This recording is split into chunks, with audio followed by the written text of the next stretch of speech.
Hi everyone, कैसे हो आप सभी लोग। आई होप आप लोग अच्छे होंगे। मैं हूं राहुल जेसवाल एंड स्वागत करता हूं आप सभी का एक बार फिर हमारे यूट्यूब चैनल जेआर ट्यूटोरियल्स में।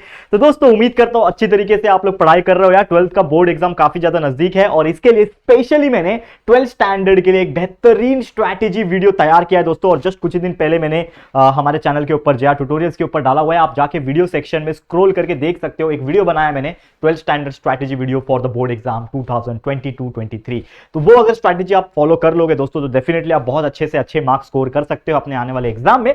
तो दोस्तों चलो वो तो स्ट्रैटेजी की बात हो गई, लेकिन यार अपनी तरफ से पढ़ाई कंटिन्यूस करते रहना। और जैसा कि आप जानते हो कि यार हम भी अपनी तरफ से जितना हो सके मेहनत कर रहे हैं आप लोग को पढ़ाने के लिए। तो यहां पे अगेन मैं एक लेक्चर लेके आया हूं जिसमें हम लोग 12th स्टैंडर्ड के लिए मैथ्स पार्ट 1 का सेकंड चैप्टर जो मैट्रिसेस हम लोग पढ़ रहे थे, बहुत यूनिक एंड बेहतरीन चैप्टर है, उसका आज चौथा लेक्चर लेके आ रहा है। और इसमें हम लोग बात करने वाले इन्वर्जन की, इन्वर्जन के एग्जांपल्स कैसे सॉल्व करते हैं और रिडक्शन के एग्जांपल्स कैसे सॉल्व किए जाते हैं, ये दोनों एग्जांपल्स को कवर करेंगे। तो आप लोग को वीडियो को एंड तक देख लेना है। 2 से 3 एग्जांपल कराऊंगा, बहुत ज्यादा नहीं कराऊंगा, क्योंकि आपको मेन मेथोडोलॉजी समझना है। अगर आप मेथोडोलॉजी समझ गए ना तो चाहे इन्वर्जन के कोई भी एग्जांपल आने दो, चाहे आप रिडक्शन के कोई भी एग्जांपल आने दो, आप एग्जाम में उसको बेहतरीन तरीके से सॉल्व कर सकते हो। क्लियर है? आगे बढ़ते हैं। तो all the very best for your exam. अच्छे से प्रिपेयर करते रहो। कुछ भी प्रॉब्लम है, डाउट है, बातें करना चाहते हो, मेंशन करना चाहते हो, ये मेरा इंस्टाग्राम आईडी है, जरूर से कर सकते हो। Link is also given in the description box. ठीक है, शुरुआत करते हैं। तो सबसे पहले हमारा जो लेक्चर नंबर 4 है, आज हम लोग पढ़ने वाले हैं एक्सरसाइज 2.3। और यही एक्सरसाइज में जैसे मैंने आपको बोला कि हम लोग क्या करने वाले, इन्वर्जन के और रिडक्शन के जो एग्जांपल्स है वो सॉल्व करेंगे। तो सबसे पहला solve the following bye inversion method. आप देख पा रहे हो कैसे सॉल्व करना है, इन्वर्जन मेथड से इसको सॉल्व करना है। तो कैसे सॉल्व करते हैं इन्वर्जन मेथड? सबसे पहले हम लोग को करना क्या होता है आपको मैं बता दूं कि आपको जो भी गिवन दिया हुआ है इक्वेशन, उसको हम लोग को किस में लिखना होता है, मैट्रिक्स फॉर्म में लिखना होता है। तो right in the matrix form. ये जो भी इक्वेशन दिए होते हैं ना, चाहे 2/2 का हो चाहे 3/3 का हो, आपको इसको मैट्रिक्स फॉर्म में लिखना होता है। किस में लिखना होता है दोस्तों? मैट्रिक्स फॉर्म में। तो लिखेंगे इसको मैट्रिक्स फॉर्म। मैट्रिक्स फॉर्म कैसे लिखते हैं? जैसे कि ये जो चीज दिया हुआ है ना, इसको मैट्रिक्स बना दो। अब मैट्रिक्स कैसे बनाते हैं आप देखो, इसके x के पास कुछ नहीं है, मतलब 1 है, और यहां पे 2 है, तो 1 2 हो गया। फिर इसके नीचे अगला वाला है, ये 2 है, ये 3 है, तो लिख दो 2 3, लिख दिया, ये मैट्रिक्स फॉर्म लिख दिया। अल्फाबेट्स क्या है यहाँ पे, x और y है, तो एक ब्रैकेट बना दो, यहां पे लिख दो x, यहां पे लिख दो y, ये बन गया आपका xy का मैट्रिक्स। और इज इक्वल टू क्या हो जाएगा, जो हमारे नंबर है, क्या है नंबर, ये 2 है और ये 3 है। इस प्रकार से आपको लिखना है। तो ये क्या हो जाएगा, हमारा मैट्रिक्स फॉर्म का हो गया। ठीक है, और यही जो फॉर्म लिखा है, दिस फॉर्म, इसको हम लोग ax is equal to b के फॉर्म में लिख सकते हैं। कैसे लिख सकते हैं? This form is also called as ax is equal to b। क्या है ये? ax is equal to b है, मतलब ये a है, ये x है, ये b है। तो हम लोग क्या बोल सकते हैं, therefore a is equal to this value 1 2 2 3, ये a हो गया। फिर आपके लिए x क्या हो गया, x और y हो गया, और b का वैल्यू क्या हो गया बताओ मुझे, ये हो गया 2 और 3। समझा? ये हो गया आपका, समझ में आया? इतना बेसिक चीज तो आपको समझ में आ गया। देखो बहुत इजी एग्जांपल्स होते हैं, ऐसे एग्जांपल्स जो होते हैं ना इन्वर्जन के, बहुत इजी तरीके से कैलकुलेट किए जाते हैं। तो ये हो गया आपका। ठीक है, अब आपको क्या करना है, ax और b आपने लिख दिया, तो अब आपको क्या करना पड़ेगा, लेट अस फाइंड। आपको फाइंड क्या करना है दोस्तों, इन्वर्जन मेथड से सॉल्व करना है। मतलब a इनवर्स जो है आपका, a इनवर्स, यानी ये a है ना, आपने क्या माना, इसको a माना, तो इसका इनवर्स आपको निकालना है। तो let us find a inverse. अब a इनवर्स कैसे निकाला जाता है, यही सबसे बड़ा चीज है। अगर आप कोई भी इन्वर्जन मेथड के एग्जांपल्स को सॉल्व करना चाहते हो, अगर आप ये इन्वर्जन मेथड यहां तक आपने कर दिया, ये तो बहुत सिंपल है, यहां तक आपने देख लिया, ये जितने भी स्टेप्स है यहां तक तो आपको समझ में आ गया होगा। लेकिन इसके बाद का जो चीज है, let us find the A inverse, यहां से असली खेल शुरू होता है। तो ए इनवर्स की अगर मैं बात करूं तो सबसे पहले क्या करना होता है, ये जो ए का मैट्रिक्स है इसका डिटरमिनेंट निकालो। तो डिटरमिनेंट कैसे निकलेगा, देखो 1 2 2 3 है, लिख दो डिटरमिनेंट में 1 2 2 3, इसका डिटरमिनेंट निकालो। कैसे निकलेगा डिटरमिनेंट बताओ? ठीक है, कैसे निकलता है, 1 मल्टीप्लाई बाय 3। ठीक है, जो डिटरमिनेंट ऑफ ए रहेगा कैसे निकलेगा, ए का डिटरमिनेंट निकालना है ना, तो ए का डिटरमिनेंट कैसे निकलेगा, 1 मल्टीप्लाई बाय 3, बीच में माइनस, 2 मल्टीप्लाई बाय 2 इज 4। तो determinant of A is nothing but 3 - 4 is -1। तो डिटरमिनेंट ऑफ ए कितना आया, -1 आया। तो 0 आया क्या, लेकिन 0 नहीं आया। तो जैसे मैंने आपको पढ़ाया था, एडजॉइंट हमने सीखा था निकालना, इनवर्स निकालना सीखा था, अगर आपको याद आ रहा होगा, तो हमने एक चीज पढ़ा था कि जब भी हम लोग डिटरमिनेंट निकालते हैं, ठीक है ना, ए डिटरमिनेंट निकालते हैं, अगर इसका वैल्यू 0 आया तो हम लोग बोलते हैं कि इन्वर्जन ए इनवर्स एग्जिस्ट नहीं करता है। लेकिन अगर 0 से कोई भी नंबर आया, कोई निगेटिव में आया, कोई पॉजिटिव में आया, तो हम लोग क्या बोल सकते हैं यहां पे कि यहां पे जो -1 आया, मतलब ए जो मतलब हमारा जो डिटरमिनेंट ऑफ ए है ना, is not equal to 0। Therefore हम लोग क्या बोल सकते हैं कि ए इनवर्स जो होगा वो एग्जिस्ट करेगा। तो ए इनवर्स एग्जिस्ट, और जब ए इनवर्स एग्जिस्ट करेगा तो ऑब्वियसली हमें इसको आगे सॉल्व करना पड़ेगा। करेक्ट है? लेकिन कभी ऐसा हुआ बाई चांस कि आपने ये डिटरमिनेंट निकाला और यहां पे 0 आ गया, ए का वैल्यू जो मॉड में आप निकाल रहे हो डिटरमिनेंट का, इसका वैल्यू 0 आ गया, तो यहां पे आगे सॉल्व करने की जरूरत नहीं, डायरेक्ट लिख दो कि A inverse does not exist. जब ए इनवर्स यानी इन्वर्जन एग्जिस्ट नहीं करता है तो आगे सॉल्व करके मतलब ही नहीं है, करेक्ट है। तो यहां पे आपको स्टॉप करना है। तो ए इनवर्स यहां पे एग्जिस्ट करता है, तो यहां पे हम लोग को सॉल्व करना पड़ेगा। कैसे सॉल्व करेंगे, बिल्कुल ध्यान से देखो। तो सबसे पहले ए इनवर्स एग्जिस्ट करता है तो हम लोग को कंसीडर करना पड़ेगा, consider A multiply by A inverse is equal to identity matrix. ये हमारा फॉर्मूला है इन्वर्जन के लिए। क्या है फॉर्मूला इन्वर्जन के लिए, याद रखोगे, A into A inverse is equal to I. This is the formula, ये आपको याद रखना है। याद रहेगा कि नहीं रहेगा, बहुत सिंपल फॉर्मूला है, A into A inverse is equal to I. अब इसमें वैल्यू पुट ऑन करो, क्या क्या वैल्यू है हमारे पास, देखो। तो ए इंटू ए इनवर्स, ए का वैल्यू क्या है हमारे पास, देखो ये ए का वैल्यू है मैट्रिक्स में, मैट्रिक्स में ए का वैल्यू क्या है, 1 2 और 3, छोटा छोटा लिख रहा हूं, थोड़ा आप लोगों को दिख रहा होगा, 1 2 2 एंड 3। फिर ए इनवर्स, यहां पे क्या लिखोगे, मल्टीप्लाई बाय क्या लिखोगे यहां पे, A inverse, multiply by A inverse is equal to I. I क्या होता है, आइडेंटिटी मैट्रिक्स 2/2 का 1 0 0 1। आई का मतलब क्या होता है, आइडेंटिटी मैट्रिक्स होता है ना, 3/3 रहेगा तो क्या रहेगा, 1 0 0 0 1 0 0 0 1, ये 3/3 का, लेकिन ये 2/2 का ही है ना, तो इसके लिए हम लोग ने ये लिखा। अब इसको हम लोग को क्या करना है ना, देखो ये जो आपको a into A inverse is equal to I है, बस आपको अभी इसमें अपना ट्रांसफॉर्मेशन करना है, एलिमेंट्री ट्रांसफॉर्मेशन जो हमने ऑलरेडी सीखा है। एलिमेंट्री ट्रांसफॉर्मेशन मतलब क्या होता है, row become column, column become row, यही करना है। तो इस प्रकार से इसको चेंज करो कि ये जो वैल्यू है ना, ये ऐसे जैसा दिखना लगे, मतलब इसको हम लोग को आइडेंटिटी मैट्रिक्स बना देना है। मतलब ये 1 तो इधर है ही, इसको 0 कर देना है, इसको 0 कर देना है और इसको 1 कर देना है, तो ये आपका आइडेंटिटी मैट्रिक्स बन जाएगा और यहां पे कुछ वैल्यू आ जाएगा, तो वो आपका रियल वैल्यू रहेगा। कैसे करेंगे, तो सबसे पहले अगर मैं बात करूं कि हम लोग क्या कर सकते हैं इसमें, तो सबसे पहले अगर मैं इसको, मुझे देखो इसको अगर मेरे को 0 करना है, इसको मुझे 0 करना है, ये जो 2 दिख रहा है इसको 0 करना है, तो मैं कैसे कर सकता हूं, ठीक है। तो आपकी मर्जी है, आपको जैसा करना है। तो R2 - 2R1 कर सकता हूं मैं, R2 - 2R1। तो इससे होगा क्या, देखो ये आपका कॉलम है, ये आपका रो है, ठीक है। तो R2 ये है, -2 टाइम्स R1 करूंगा, तो देखो यहां पे ध्यान से, बहुत अच्छी तरीके से ध्यान देना, जो भी मैं आपको बताने की कोशिश कर रहा हूं तो आपको बहुत अच्छी तरीके से ध्यान में रखने की जरूरत है। तो R2 मेरा ये है 2 3, ठीक है। अब माइनस करूंगा 2 टाइम्स R1, मतलब 2 - 2 मल्टीप्लाई बाय 1। देखो यहां पे 2 मेरा R2 है, माइनस करूंगा 2 मल्टीप्लाई बाय R1 कितना है 1, तो 2 मल्टीप्लाई 2 - 2 इज नथिंग बट 0। तो यहां पे क्या आ जाएगा, यहां पे सॉरी, यहां पे नहीं, आपका चेंज क्या हो रहा है, R2 पहला दूसरा तो सेम रहेगा, मतलब ये वैल्यू सेम रहेगा, लेकिन चेंज ये होगा, तो ये हो जाएगा आपका 2 - 2 इज 0, ठीक है। 2 - 2 मल्टीप्लाई बाय 1, तो ये वैल्यू 0 हो गया। अब ये जो है 3 माइनस, ठीक है, 2 मल्टीप्लाई बाय दिस वैल्यू कितना है 2, तो 3 - 4 हो जाएगा, 3 - 4 इज नथिंग बट -1, तो यहां पे एक वैल्यू चेंज हो गया, ठीक है। ये ए इनवर्स वैसे का वैसे ही, ठीक है, इज इक्वल टू ऐसे का वैसे ही, इज इक्वल टू ऐसे का वैसे, और ये वैल्यू भी चेंज होगा। कैसे चेंज होगा, ध्यान देना, पहला R2 चेंज हो रहा है तो ये तो सेम ही रहेगा 1 और 0, लेकिन ये चेंज होगा, तो ये था आपका 0 - 2 मल्टीप्लाई बाय 1, ठीक है। तो ये कितना हो जाएगा, -2 हो जाएगा, तो यहां पे आ जाएगा -2। समझ में आ रहा है कि नहीं, हम लोग बस चेंज करते जा रहे हैं, ये सभी में, ये इसमें लगा है तो इसमें भी लगेगा ना, R2 - 2R1, तो सभी में लगते जाएगा। तो फटाफट से इसको सॉल्व करते हैं। देखो हम लोग का जो भी हम लोग का सॉल्यूशन है वो फटाफट से हम लोग निकालते हैं, करेक्ट है। तो यहां पे आ जाएगा -2 और यहां पे क्या हो जाएगा 1, ये 1 है, -2 मल्टीप्लाई बाय 0, तो 1 - 0 इज 0, सॉरी 1 - 0 इज 1, तो यहां पे आ जाएगा 1, तो ये आ गया आपका। समझा, इसको मिटा दो, ये आपके लिए रफ करना था आपको, तो ये मिटा दिया आपने, ठीक है।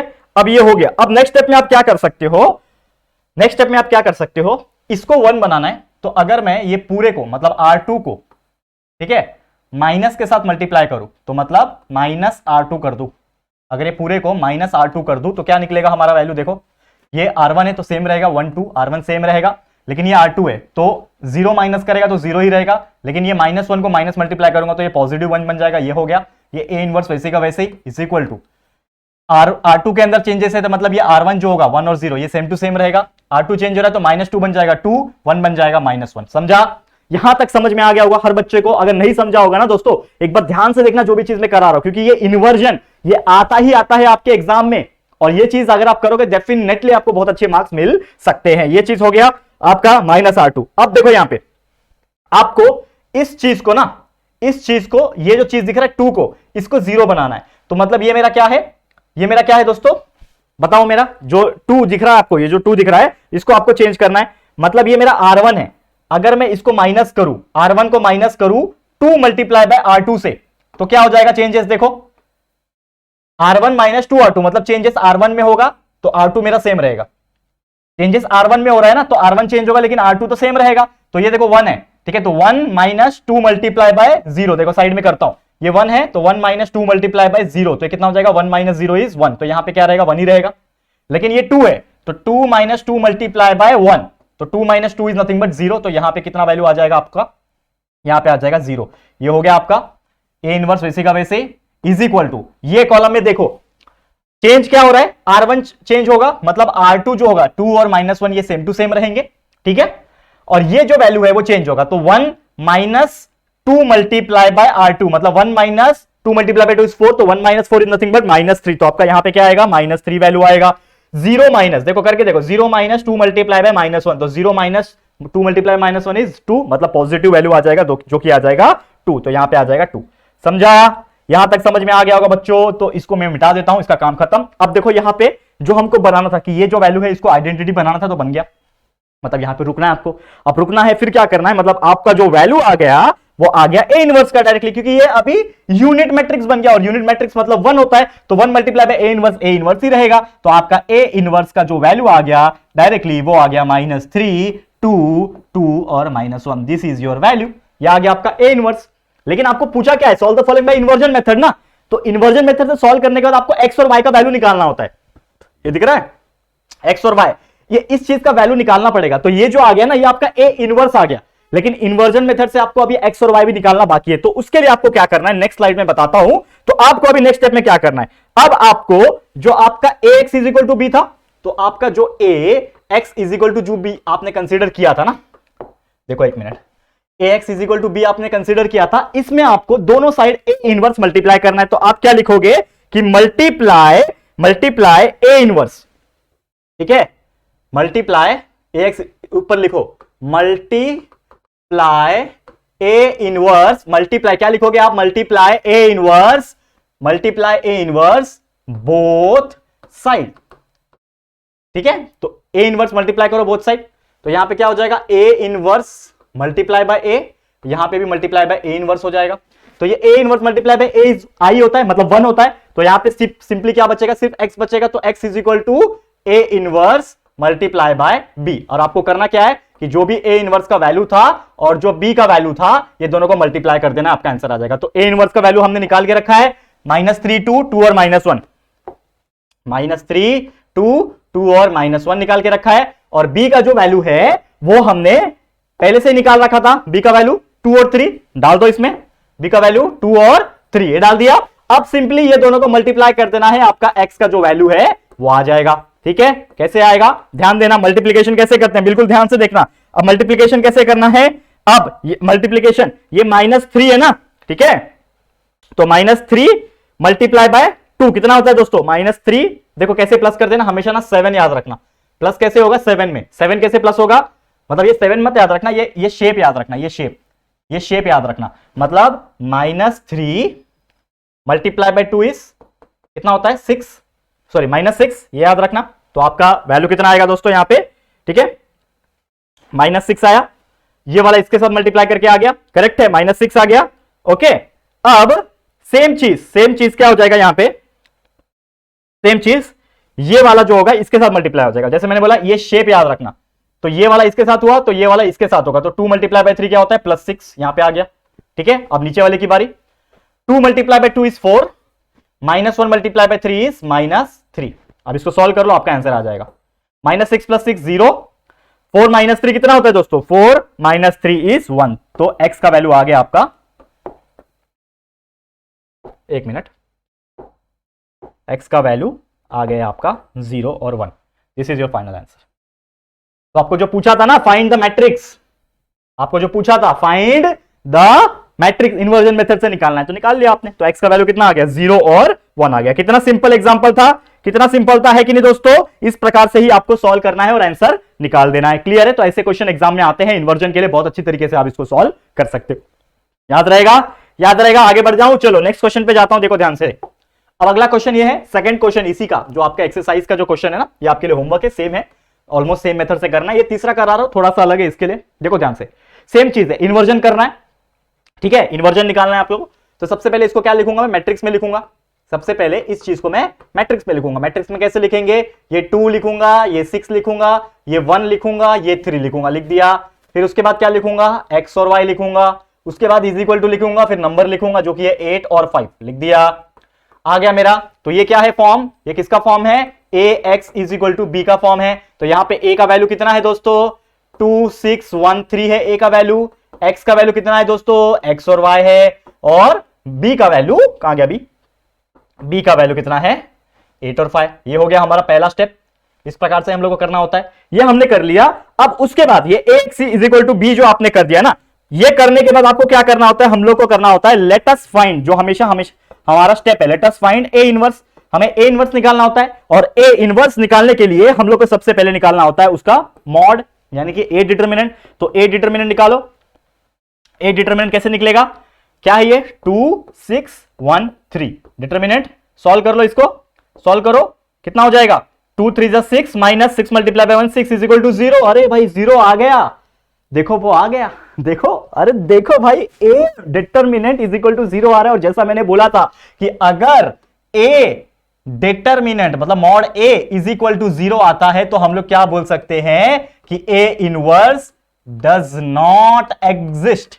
क्या होता है ये, ए इनवर्स एग्जिस्ट ही नहीं करेगा। और जब ए इनवर्स एग्जिस्ट ही नहीं करेगा मतलब ए इनवर्स निकाला जा ही नहीं सकता, तो इन्वर्जन करने का तो सवाल ही नहीं उठता। तो यहां पे आपको स्टॉप कर देना है और यहां पे आपको फुल मार्क्स मिल जाएगा, इतना में ही। सोचो ये क्वेश्चन भी ऐसे ही था, इसके पहले वाला ये जो क्वेश्चन है ना, ये भी सेम ऐसे ही था ना, कुछ फर्क था, देखो ऐसे ही था। लेकिन फर्क क्या पड़ा कि जब आपने लेटेस्ट फाइंड ए इनवर्स किया, जब आपने ये मॉड ऑफ ए निकाला तो आपका -1 आ रहा था, जो कि 0 नहीं है। तो ए नॉट इक्वल टू 0 आ रहा था। जब नॉट इक्वल टू 0 रहेगा तो ए इनवर्स एग्जिस्ट करता है।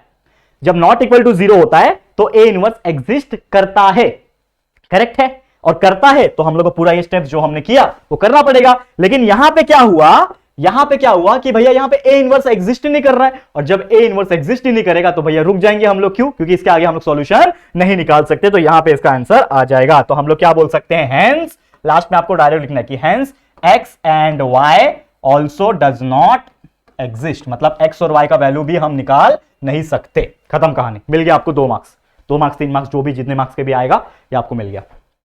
करेक्ट है, समझ में आ गया दोस्तों। बहुत सिंपल था एग्जांपल, बहुत ज्यादा ही सिंपल था, क्लियर तरीके से समझा दिया है। अब चलते हैं अगले टाइप के क्वेश्चन की तरफ। अब हम करेंगे solve the following by the reduction method. समझ में आ रहा है, रिडक्शन क्या होता है, इन्वर्जन सीख लिया। इजी है कि नहीं यार इन्वर्जन, लोग बोलते हैं ना हार्ड है, पता नहीं क्यों मैट्रिसेस उनको हार्ड लगता है। मेरे को तो लगता है सबसे इजी चैप्टर है मैथ्स में, मैथमेटिकल लॉजिक, मैट्रिसेस, इतने इजी चैप्टर है। अब रिडक्शन कैसे करना है, देखो ध्यान से, रिडक्शन के लिए भी क्या मेथड है। तो सबसे पहले क्या करना है हम लोग को, देखो यहां पे हम लोग क्या करेंगे, सेम आपको 2 इक्वेशन दिए हैं और ये 2 इक्वेशन को जब क्लियरली बोल रखा है कि रिडक्शन मेथड से सॉल्व करो, सबसे पहले इसका भी हम लोग को क्या बनना है, मैट्रिक्स फॉर्म में लिख देना है। लिख दो इसको मैट्रिक्स फॉर्म में। क्या आएगा मैट्रिक्स फॉर्म, बनाओ। ये 2 आएगा, यहां पे 1 आएगा, ये 3 और 5 है तो लिख दिया 3 और 5, ये हो गया। फिर x और y है ना तो लिख दिया x और y, फिर इज इक्वल टू लिखा और b लिख दिया। b कितना है, 5 - 3। तो ये किसके जैसा है, कौन सा फॉर्म है, ये ax is equal to b के फॉर्म में। तो हम लोग क्या लिखेंगे यहां पे, ax is equal to b के फॉर्म में हम लोग लिखेंगे। लेकिन लेकिन लेकिन लेकिन यहां पे सबसे ज्यादा इंपॉर्टेंट एक चीज है कि यहां पे ax is equal to b के फॉर्म में नहीं लिखना है, क्योंकि ये इन्वर्जन नहीं है, ये क्या है, रिडक्शन है। तो आपको क्या करना है, अब ये जो आपने लिख दिया है ना, ये जो आपने लिख दिया है, इसमें आपको क्या करना है, वैल्यूज निकालना है। अब आपको कुछ वैल्यूज जो है वो निकालना है। कैसे निकालोगे, देखो।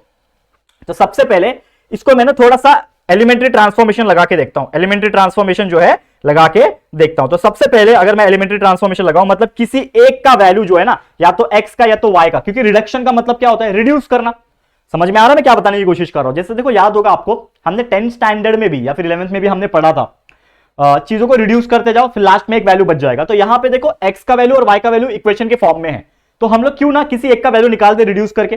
तो अगर मैं इसको रिड्यूस करना चाहूं तो मैं कैसे रिड्यूस कर सकता हूं, समझ लो। सबसे पहले मैं, अगर मैं ये जो वैल्यू दिख रहा है आपको, ये जो वैल्यू दिख रहा है, इसको मैं क्या कर सकता हूं, क्या कर सकता हूं बताओ। हमारा जो वैल्यू दिख रहा है, ये जो सेकंड वाला है, इसको मैं क्या करूं बताओ। R2 जो है इसको अगर मैं मल्टीप्लाई बाय 2 करूं तो R2 मल्टीप्लाई बाय 2 क्या मिलेगा, देखो करके देखते हैं। ये R1 तो सेम रहेगा 2 और 1, लेकिन R2 को 2 से मल्टीप्लाई कर रहा हूं तो ये 6 बन जाएगा और ये 10 बन जाएगा। ये एक्स वाई भी सेम ही रहेगा और ये जो है चेंज हो जाएगा, ये 5 ऐसे ही रहेगा और ये R2 है तो -3 मल्टीप्लाई बाय 2 इज -6 बन जाएगा। ये इतना समझा? ये इतना आपको समझ में आ गया होगा बहुत इजी तरीके से, ठीक है। अब ये देखो, ये 6 है, ये 2 है, इसके और इसके बीच में कुछ रिलेशन दिख रहा है आपको? 6 और 2 के बीच में एक रिलेशन दिख रहा है क्या, कि अगर मैं R2 को माइनस करूं 3 टाइम्स R1 से, अगर मैं R2 को माइनस करूं 3 टाइम्स R1, तो मेरा R1 2 है तो 3 मल्टीप्लाई बाय 2 6 हो जाएगा, 6 माइनस 6 0 हो जाएगा। तो यहां पे हम लोग इसको 0 बना सकते हैं। तो मैं R2 माइनस 3 R1 करता हूं, देखो क्या होगा। ये R1 तो चेंज नहीं होगा तो 2 और 1 सेम, लेकिन R2 चेंज हो रहा है तो 6 R2 है माइनस 3 टाइम्स R1, मतलब 3 मल्टीप्लाई बाय 2 6 माइनस 6 इज 0, तो यहां पे 0 आ गया। वैसे ये 10 है तो 10 माइनस 3 मल्टीप्लाई बाय R1 1 है, तो 10 माइनस 3 7, तो यहां पे आ जाएगा 7। समझा? बस नॉर्मल कैलकुलेशन है, नॉर्मल कैलकुलेशन है, ठीक है। इतना समझा? ये रफ फिगर आप करते रहो, साइड में आप कर सकते हो, ठीक है। ये इतना समझा? ये आपका x और y तो सेम रहेगा, x और y सेम रहेगा, इज इक्वल टू R1 तो सेम था, 5 सेम रहेगा, लेकिन -6 ये आपका R2 है, माइनस करना है 3 टाइम्स R1, कितना है आपका 5, तो -6 -15 जो कि हो जाएगा यहाँ पे -21, तो यहाँ पे वैल्यू आ रहा है आपका -21। समझा? यहाँ पे -21 कैसे आया, -21 कैसे आया यहाँ पे, समझा? यहां से यही वाला फॉर्मूला डाला, आ गया। अब देखो नेक्स्ट स्टेप, सब एक दूसरे से आपस में जुड़े हुए हैं। अब नेक्स्ट स्टेप में क्या कर सकता हूं, यहां पे अगर आप देखोगे, ठीक है, यहां पे अगर आप देखोगे तो अब मैं इसको मल्टीप्लाई कर सकता हूं क्या, यहां पे 0 हो गया ना, कोई एक भी 0 हो गया, 2/2 का मैट्रिक्स से तो एक 0 हो गया, तो ये क्या बन गया। अब 2 मल्टीप्लाई बाय x अगर मैं करूंगा, देखो यहां पे 2 मल्टीप्लाई बाय x करूंगा तो ये बन जाएगा 2x, 1 मल्टीप्लाई बाय y करूंगा तो ये हो जाएगा +y, प्लस करते हैं ना 7 का शेप, 7 का शेप मतलब ये वाला इसके साथ होता है, ये वाला इसके साथ होता है, याद होता है ना आपको, मैंने बताया था अभी तो आपको, ठीक है, समझ रहा है कि नहीं। तो 2 मल्टीप्लाई बाय x 2x, फिर ये 1 multiply by y plus y हो गया, ये दोनों को प्लस कर दिया। अब इसकी बारी, 0 multiply by x is 0x, मतलब लिखने की जरूरत नहीं, लेकिन 7 multiply by y is 7y, तो नीचे अकेला क्या बचेगा, 7y बचेगा। समझ में आ रहा है? या फिर ऐसा लिख सकते हो आप, ऐसा भी लिख सकते हो, कैसा लिख सकते हो, 0 + 7y लिख सकते हो। ये हो गया, ये ब्रैकेट क्लोज कर दो और इज इक्वल टू क्या बचेगा, ये वैल्यू जो कि है 5 और -21, ठीक है, समझा? इतना समझा? अब देखो यहां पे, अब बस लिखे शुरू होगा। तो हमारा अगर मैं इक्वालिटी निकालूं तो बाय इक्वालिटी ऑफ मैट्रिसेस, हम लोग को क्या करना है, बस इक्वेट करना है। इक्वेट मतलब इसको इसके साथ इक्वेट करना है। तो ये क्या हो जाएगा, 2x + y = 5 हो जाएगा, पहला इक्वेशन, नाम दे दो इक्वेशन नंबर 1, और दूसरा ये 0 + 7y = -21, इसको इक्वेशन नंबर 2। लेकिन इसको सॉल्व तो करना है ना, ये क्या है, 7y = 21, therefore y will be equal to what, -21/7, तो y का वैल्यू मिल गया -3, मिल रहा है कि नहीं, यहां से y का वैल्यू -3 मिल रहा है, यहां पे y का वैल्यू जो है -3 मिल गया। पुट इन 1, यहां पे उठा के इसको 1 में डाल दो, 1 क्या है, ये है, तो 2x + y की जगह पे डाल दो -3, ठीक है, इज इक्वल टू 5। सॉल्व कर लो, आगे सॉल्व कर लो, तो 2x -3 उधर जाएगा तो प्लस हो जाएगा, तो 8 हो जाएगा, तो 2x = 8, therefore x will be equal to 8/2, therefore x का वैल्यू भी आ गया 4। तो यहां पे जो आपको वैल्यू निकालना था, x का वैल्यू 4, y का वैल्यू -3, यही आपका फाइनल आंसर आ गया, यही आपका आंसर है। और यही चीज तो आपको पूछा गया था निकालने, सॉल्व द फॉलोइंग में रिडक्शन मेथड, तो रिड्यूस किया, इक्वेशन बना दिया, इक्वेट करके मैट्रिक्स में वैल्यू डाला और x और y का वैल्यू निकाल दिया, तो x = 4, y = -3, ये हमारा बेहतरीन तरीके से आंसर आ गया है। क्लियर है, समझ में आ गया, इसमें कोई डाउट नहीं होगा। उम्मीद करता हूं जैसे इन्वर्जन समझ में आया था, वैसे ये जो रिडक्शन है वो भी बेहतरीन तरीके से आपको समझ में आ गया होगा। क्लियर है, आगे बढ़ जाए हम लोग, चलते हैं नेक्स्ट क्वेश्चन की तरफ। एक और रिडक्शन का करवाते हैं, सेकंड एग्जांपल है रिडक्शन का, चलो इसको करवाते हैं। सेम क्या करना है, सबसे पहले मैट्रिक्स फॉर्म में लिखना है, मैट्रिक्स फॉर्म में इसको लिख दो। क्या है ये 1 है, यहां पे 3 है, तो 1 और 3, ये 3 है, ये 5 है, तो लिख दिया 3 5, लिख दिया इतना। आगे क्या हो जाएगा, xy और इज इक्वल टू ये हो जाएगा 2 और 4, लिख दिया। ये लिखने के बाद आपको क्या करना है, रिड्यूस करना है, क्योंकि यह रिडक्शन मेथड है, इन्वर्जन तो है नहीं, कि नहीं तो ax = b वाला लिखते। अब इसको रिड्यूस करना है, तो सबसे पहले रिड्यूस कैसे करूंगा, यहां पे अगर इसको आप दिमाग लगाओ, ठीक है ना, दिमाग लगाओ, तो रिड्यूस कैसे करूंगा बताओ मुझे। R2 को अगर मैं 3 से मल्टीप्लाई करूं, देखो R2 - 3 टाइम्स R1 करूंगा, तो ये 3 - 3 मल्टीप्लाई बाय 1, मतलब 3 - 3, यहां पे 0 ला सकता हूं, तो बिल्कुल करूंगा मैं, ला सकता हूं कि नहीं ला सकता हूं, तो कर सकता हूं ना मैं, यहां पे तो R2 - 3 R1 करता हूं, तो ये ऊपर का जो R1 है ये तो सेम रहेगा, लेकिन ये 3 माइनस 3 मल्टीप्लाई बाय 3 यहां पे 0 आ जाएगा, और यहां पे 5 वाला देखो 5 माइनस 3 मल्टीप्लाई बाय R1 इसके लिए क्या है 3 है, तो 5 माइनस 9 इज नथिंग बट कितना हो जाएगा दोस्तों, 5 माइनस 9, 9 में से 5 गया 4 माइनस 4, तो -4 आएगा यहां पे।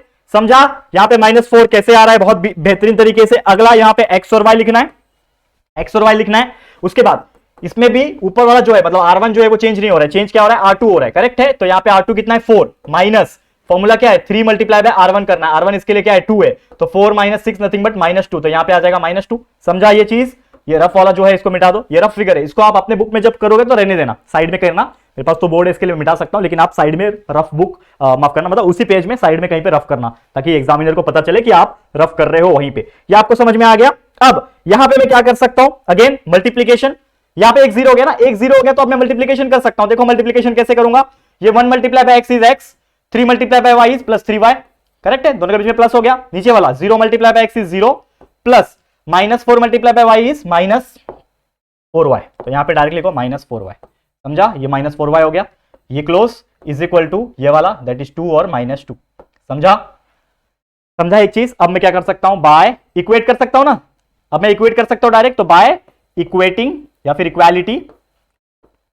इक्वालिटी ऑफ मैट्राइसेस, ठीक है, इक्वालिटी ऑफ मैट्राइसेस। देखो यहां पे तो ये क्या हो जाएगा x प्लस 3y, देखो यहां पे ये x plus 3y is equal to 2, इसको मान लो इक्वेशन नंबर 1, और दूसरा क्या है 0 minus 4y is equal to -2, ठीक है, is equal to equation number 2 बना दो। अब देखो -4y इज इक्वल टू -2 है, तो y will be equal to -2 upon -4 हो सकता है, तो -2 अपॉन 4, तो y will be equal to 1/2, answer आ गया y का। y का वैल्यू कितना आ गया दोस्तों 1/2 आ रहा है, करेक्ट है, y का वैल्यू कितना आ गया 1/2 आ गया। इसको मैं इक्वेशन नंबर 1 में डाल देता हूं, तो पुट इन इक्वेशन 1, जिससे हम लोग को x का वैल्यू आ जाएगा, तो x प्लस इक्वेशन नंबर 1 ये है ना 3, y के जगह पे 1/2 डाल दो, ठीक है, is equal to 2।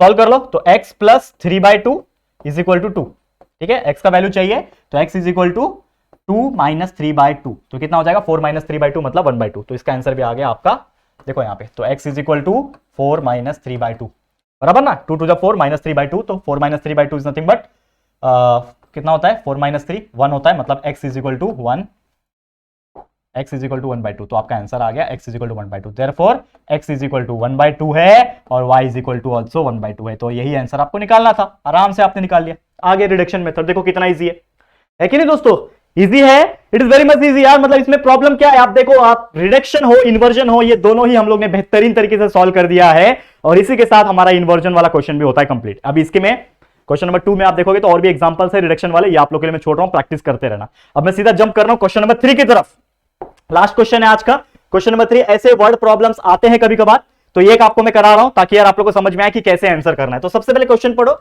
4 pencil 3 pen और 2 इरेजर का कॉस्ट है 60 रुपया, तो मैं कैसे लिखूंगा, सबसे पहले यहां पे क्लियरली बोल के रखा है कि यहां पे पेंसिल का, पेन का और इरेजर का कॉस्ट दे रखा है, तो मैं मान लेता हूं let the cost of pencil, pen and eraser, तीन ही चीज है, be X Y and Z respectively, हमने सबको एक एक कॉस्ट का नाम दे दिया, ठीक है, पेंसिल के लिए हम लोग x मानेंगे, पेन के लिए y मानेंगे और इरेजर के लिए z मानेंगे, तो हमने तीनों के लिए दे दिया।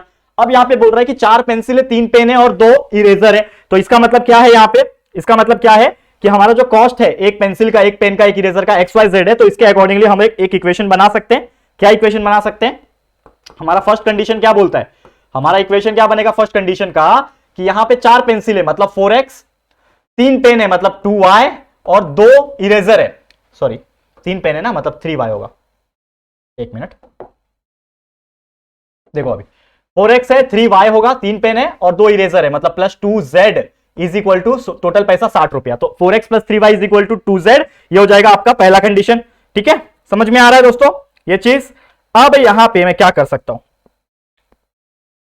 एक और कंडीशन है, एक और कंडीशन है, क्या है, 2 पेंसिल 4 पेन और 6 इरेजर का 90 रुपया है, मतलब 2x plus 4y plus 6z is equal to 90 रुपया, ये भी आपको एक दिया हुआ है, हमारा सेकंड कंडीशन भी दिया है 2 4 6, बराबर ना, ये हमारा सेकंड कंडीशन भी उन्होंने दे रखा है, ठीक है, ये दोनों हो गया। Where is the cost of 6 pencil, 2 pen and 3 eraser is 70 रुपया। मतलब एक और चीज दे रखा है उन्होंने कि कॉस्ट जो है हमारा 6 किसका, पेंसिल का, 2 पेन का और 3 इरेजर का, ये भी उन्होंने दे रखा है। कितना है, 70 रुपया। ये 3 चीज उन्होंने दे रखा है। हमें पूछा है find the cost of each item, मतलब हर एक का हम लोग को पैसा निकालना है। जैसे कि हमने क्या माना कि एक पेंसिल का दाम x रुपया है, पेन का y है और इरेजर का z रुपया है। ठीक है, उन्होंने बोला 3 कंडीशन उन्होंने दे रखी है। थर्ड कंडीशन, ये हमारा तीसरा कंडीशन है। 3 कंडीशन उन्होंने दे रखी है। अब ये तीनों कंडीशन का हम इस्तेमाल करेंगे और यही कंडीशन से हम लोग को पता लगेगा कि x का वैल्यू, y का वैल्यू, z का वैल्यू क्या है। और एक बार x y z निकल गया तो x का मतलब पेंसिल है, y का मतलब पेन है और z का मतलब इरेजर है, तो हमारा वैल्यू निकल जाएगा। तो कैसे करेंगे हम लोग, तो सबसे पहले ये इक्वेशन हो गया, जैसा हमारे लिए ये इक्वेशन दिया था ना, वैसे ये आपके लिए इक्वेशन हो गया। अब इसको मैट्रिक्स में डाल दो, तो ये एक्चुअल में कैसे बनेंगे, 3 है तो 3x3 के बनेंगे, 3x3 मैट्रिक्स बनेगा। कुछ भी फर्क नहीं है, बस फर्क क्या है, 3x3 मैट्रिक्स है, तो इसको हम लोग लिखेंगे मैट्रिक्स फॉर्म में।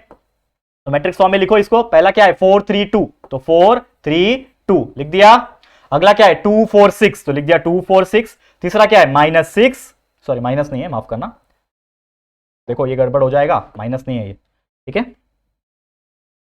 6 6 2 3 लिख दिया, ये हो गया।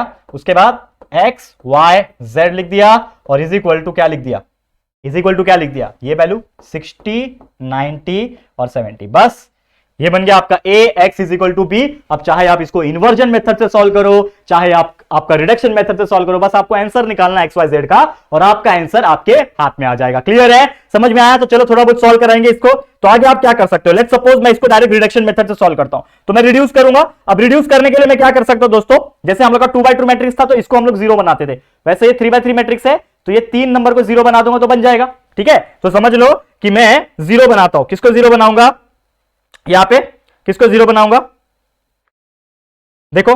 हां, अब यहां पे आप एक चीज देखोगे ना, यहां पे आप एक चीज देख पा रहे होंगे, क्या ये तीनों में ना कुछ कॉमन निकलता हुआ नजर आ रहा है।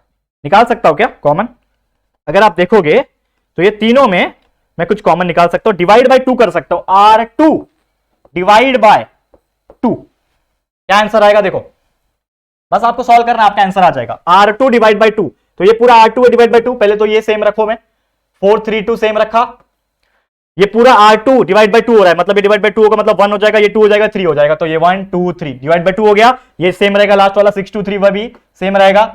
इधर पे x y z भी सेम रहेगा और इधर पे ये जो था 60 ये सेम रहेगा, लेकिन जो R2 था ये भी डिवाइड बाय 2 हो रहा था तो ये 45 बन जाएगा और लास्ट वाला सेम रहेगा जो कि ये 70। ये इतना आपको समझा, देख लो एक बार, ये इतना आपको समझ में आ गया, कुछ नहीं किया, बस R2 को डिवाइड बाय 2 किया।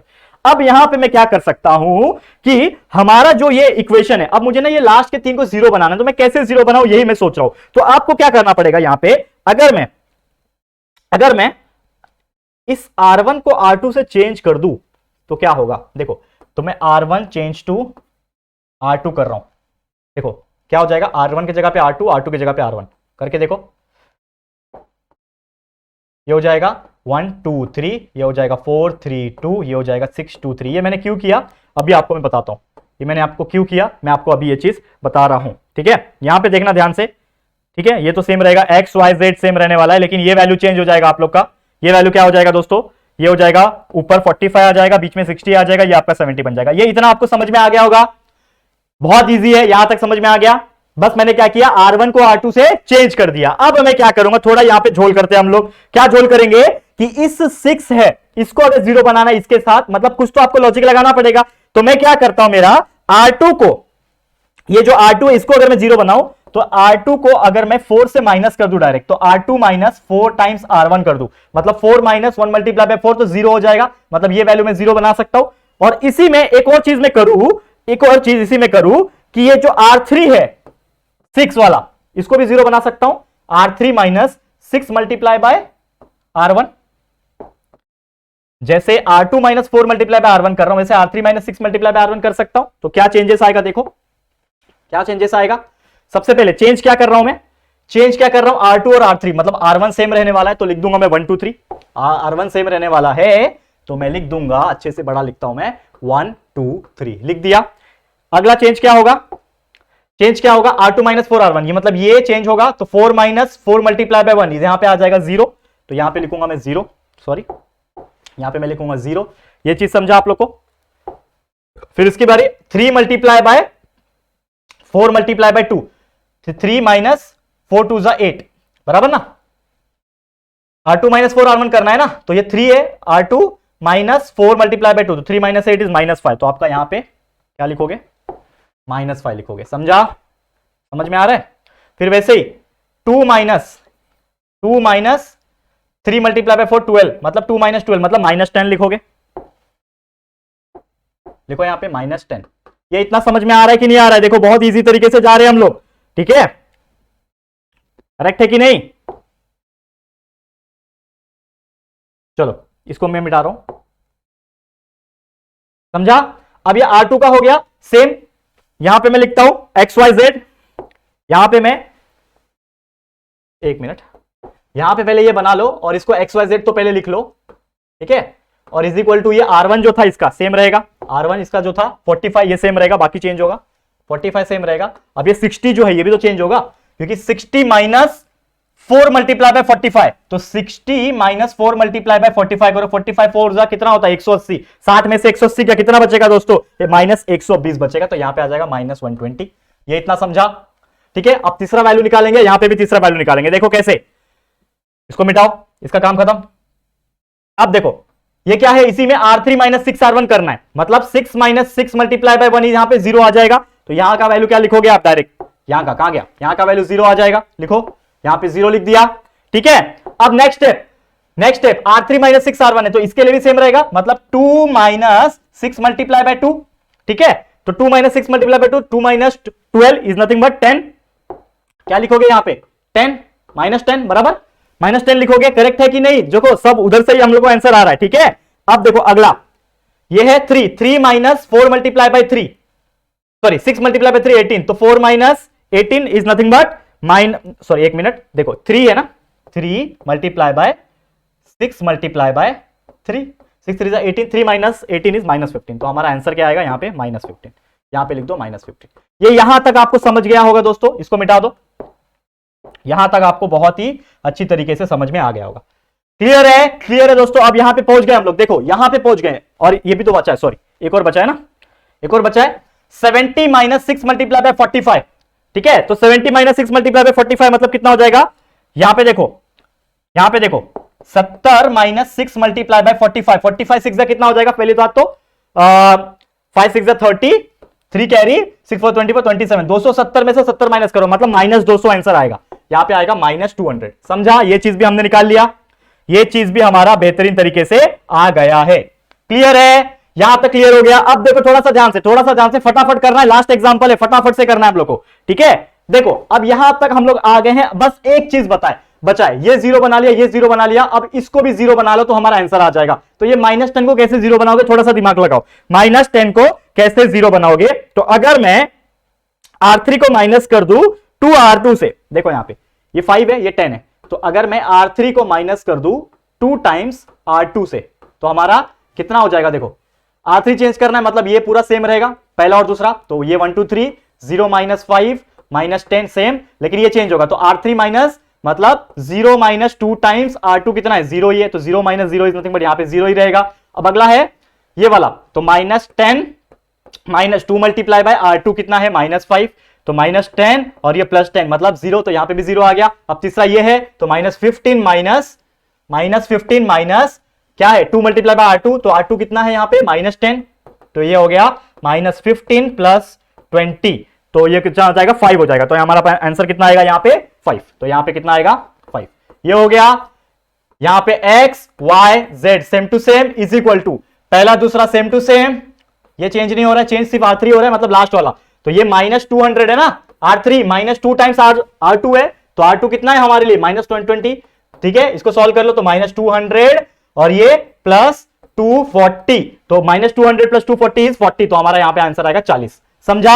यहां पे कितना आंसर आ गया दोस्तों 40 आ गया। अब यहां पे इसको बॉक्स बना लो, और ये जो भी आपने रफ में लिखा है उसको मैं मिटा रहा हूं, ये रफ कैलकुलेशन है, ये पूरा मैंने मिटा दिया यहां पे, ये समझ में आ गया। अब देखो हमारा आंसर आ गया, क्या आ गया, ये तीनों 0 हो गया, तो by equality of matrices. Matrices का इक्वालिटी करना है। कैसा मैट्राइसिस है? पहला इक्वेशन क्या बनेगा? ये x प्लस 2y, समझा? समझ में आ रहा है? ये x, 1 multiply by x is x, 2 multiply by y is 2y, plus 3 multiply by z is 3z। ठीक है, 0 multiply by x is 0, minus 5 multiply by minus 5y, minus 10 multiply by z is minus 10z। तीसरा, 0 multiply by x is 0, plus 0 multiply by y is 0, and 5 multiply by z is 5z, और ये पूरा is equal to ये हो जाएगा जो कि है 45 माइनस 120, ये हो जाएगा 40। ठीक है, अब बस इक्वेट करना है। कर दो इक्वेट, कर दो इक्वेट।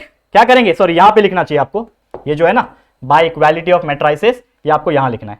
ठीक है, अब इक्वेट कर दो, यहां लिखना है। अब इक्वेट कैसे करेंगे? देखो यहां पे x plus 2y plus 3z is equal to 45, ये हो गया इक्वेशन नंबर 1। फिर आपका minus 5y minus 10z is equal to minus 120, ये हो गया इक्वेशन नंबर 2। और तीसरा क्या आ गया? 5z is equal to 40, 5z is equal to 40, ये आपका तीसरा। इसको तो डायरेक्ट सॉल्व कर लो, तो z is equal to 40 upon 5, यानी कि देयरफॉर z का वैल्यू आ गया 5 8 40, तो z का वैल्यू 8 आ गया। z क्या था? इरेजर, तो एक इरेजर का दाम 8 मिल गया। अब इसी को पुट इन 2 इक्वेशन नंबर 2 में डालोगे तो z का वैल्यू मिल जाएगा, तो y यहां से मिल जाएगा, फिर y मिलेगा तो y उठा के इसमें डालना, आपका इक्वेशन नंबर 1। तो आपका पूरा पेन का, पेंसिल का और इरेजर का, ये तीनों का वैल्यू आप आराम से निकाल लोगे। क्लियर है? खत्म हो गया। 99% हमने खत्म कर दिया, बस 1% छोड़ रहा हूं, बस इक्वेशन में पुट करना है, आपको आंसर निकालना है, ये मैं आपके लिए छोड़ रहा हूं। करेक्ट है? क्लियर है? तो चलो फिर आज के लिए ये वीडियो यहीं पे स्टॉप करते हैं। उम्मीद करता हूं कि आपको बहुत ज्यादा मजा आया होगा और पूरा का पूरा आपको इन्वर्जन, रिडक्शन और साथ ही में वर्ड प्रॉब्लम ये आपको समझ में आ गया होगा। बेहतरीन तरीके से प्रैक्टिस करना जितना हो सके और एग्जाम में फोड़ के आना, बस इतना ही बोलना चाहूंगा। आज के लिए इतना ही। वीडियो पसंद आया दोस्तों तो प्लीज वीडियो को लाइक कर देना, अपने दोस्तों के साथ शेयर कर देना, और अगर फर्स्ट टाइम आए हो चैनल पर, अभी तक चैनल को सब्सक्राइब नहीं किया है, फटाफट से दोस्तों दबा के हमारे चैनल को सब्सक्राइब कर देना दोस्तों। ठीक है, तो गाइस जल्दी मिलेंगे हमारे न्यू वीडियो में, तब तक के लिए thank you and good bye.